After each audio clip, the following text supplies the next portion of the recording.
Hello again, ladies and gentlemen, Saka here, and welcome to the announcement of Crusader Kings 3. With the trailer, An Heir is born. Let's just hop right into it, and then after the video, we will talk about the features discussed by Henrik Farias, the game designer. So let's go ahead 16. and play. Rated Peggy 16.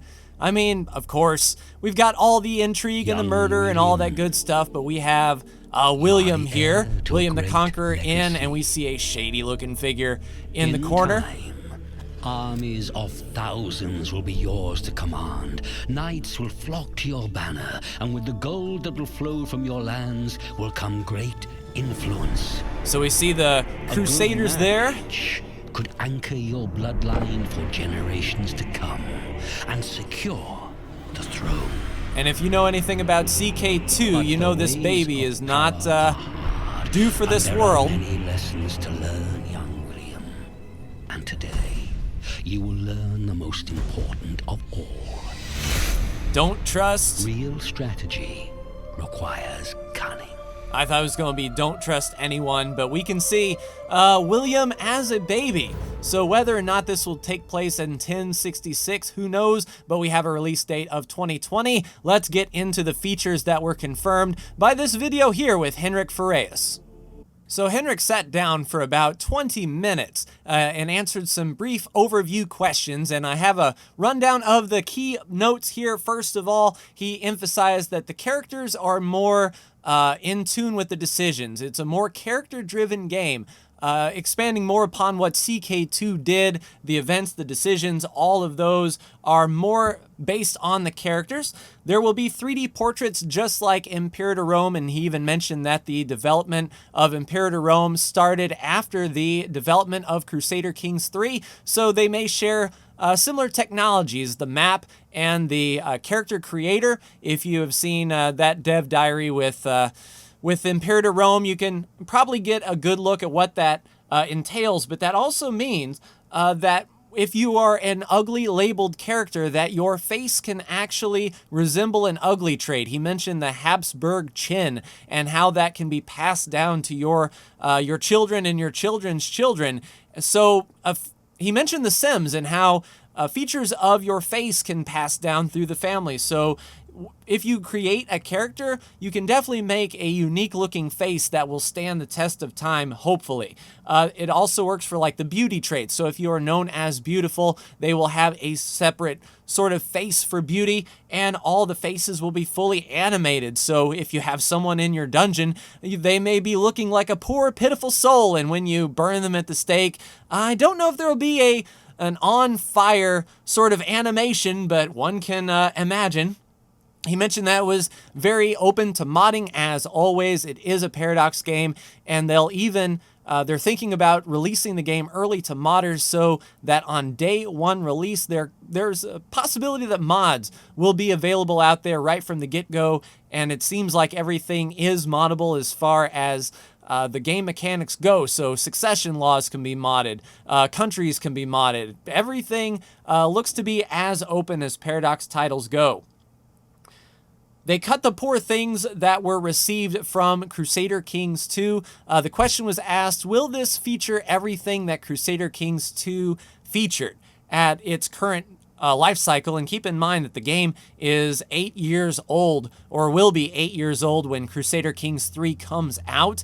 So it's a bit unfair to assume that everything will be in CK3 that's in CK2, but Henrik did say that they cut the features that fans didn't really connect with the most and tried to make a better game.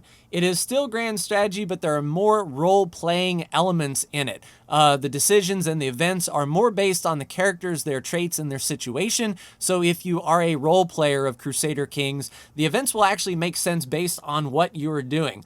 There will be deeper lifestyle options and skill tree perks. So they released the Way of Life expansion in CK2, and that allowed you to pick a martial focus, a seduction focus, a business focus. So that will be making a return in a more in-depth way with their own skill trees that your character can go down to get probably better modifiers for, say, tax collection or shock damage or general traits if you were a martialship focus. So that is really cool to see. Deeper secrets and the possibility of blackmail. So even if you commit a murder and get away with it, you will have a secret on your head that can be later discovered. A successful plot does not just disappear into the ether and everyone pretends that it didn't happen. So that could be blackmailing your liege. So if you have a title and your liege doesn't like you, but your liege has a deep secret that you know, they won't be keen to remove you from power because you've got something on them. So that is a nice gameplay aspect. There are dynamic religions with hundreds of different doctrines available. So they revamped the religion aspect kind of like the last expansion for CK2 where you could make your own religion with your own focuses and the things that are important to your religion. It seems like heresies can be much more vast and wide, and you may run into brand new heresies every time you play, counteracting the Pope and Christianity or Muslim. Speaking of which, they feature sub-Saharan Africa and Tibet. They haven't gone all the way to China with the map, but he did say that the map was extended a bit, and more importantly, every country will be available to play right from the get-go. They won't be paywalling the Muslim nations behind a paywall or the Indian nations behind a paywall. So that is pretty good.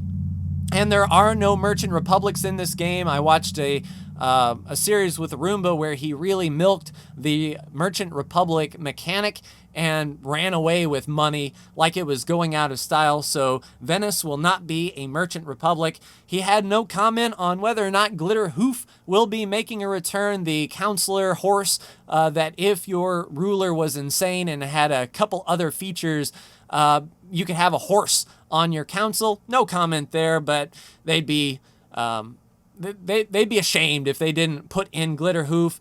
There are no supernatural features at first. So werewolves or immortality or anything like that, the Satan Zone would probably fall into that category. Just basically building a base game, and there will be game rules so you can turn those off if indeed DLC does come down the pipe, which are supernatural in nature. And then they brought out the independent developer at Xbox Game Pass guy to come out and speak and say that if you are a member of Xbox Game Pass on PC, Crusader Kings 3 will be available for you to play on day one. So if you have a subscription, you can actually get Crusader Kings 3 for cheap because that comes with your subscription. Overall, I am very excited to play Crusader Kings 3 and see what's going on. As a little content creator like myself, I'm still going to try to reach out to their social community and see if maybe I can get an advanced copy to do a tutorial for absolute beginners. I'll put the playlist at the end of this video for my CK2 tutorial for absolute beginners if you are interested in seeing what CK2 was all about. And I'll definitely keep you abreast of everything Crusader Kings 3. And of course, on day one, I will be starting a Let's Play. I am super excited. I hope it doesn't go the way of Imperator Rome, but that is for us to find out in 2020. So anywhere between 2 and 14 months away. But that will do it for me. Like, share, and subscribe if you are so bold. Thank you so much for tuning in, and I will see you in the next video. Take care.